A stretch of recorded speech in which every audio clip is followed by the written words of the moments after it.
இன்று 7ஆம் வகுப்பு மாணவர்களுக்கு முதல் பருவத்தில் நாம் வரலாறு பாடத்திற்கு நாம் 2 மார்க்கை மட்டும் பார்க்குறோம். பாடம் 2 பாட தலைப்பு பார்த்திங்கன்னா வட இந்திய புதிய அரசுகளின் தோற்றம். இந்த பாடத்திற்கு 2 மார்க் பார்க்கலாம் வாங்க. ஏன்னா 1 மார்க் ஏற்கனவே ஒரு வீடியோவில் நான் போட்டேன். இப்போ 2 மார்க் சொல்கிறேன், கவனிங்க. பாருங்கள், ஓரிரு வாக்கியங்களில் விடையளிக்கவும். கனோஜின் மீதான மும்முனை போராட்டம் குறித்து எழுதுக. பக்க எண் 116.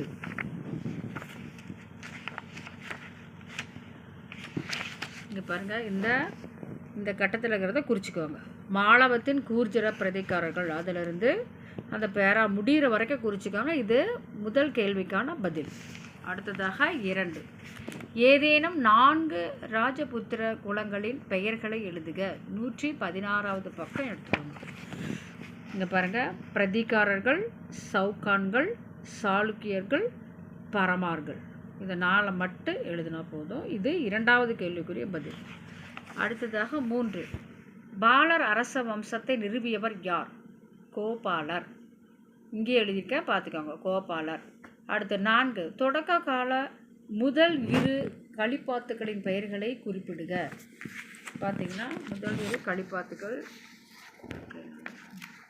121வது பக்கத்தில் 4ஆம் கேள்விக்குரிய பதில் இருக்குது. வாங்க இங்கே பாருங்கள், உமையத்துக்களும் அப்பாசித்துக்களும் தொடக்க கால களிப்பாத்துக்கள் ஆகும். இதை குறிச்சிக்கோங்க. இது 4வது கேள்விக்குரிய பதில்.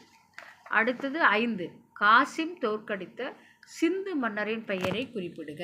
நான் இங்கே எழுதியிருக்கேன் பாருங்கள், சிந்துவின் அரசர் தாகீர். சிந்துவின் அரசர் தாகீர். இதுதான் 5ஆம் கேள்விக்குரிய பதில்.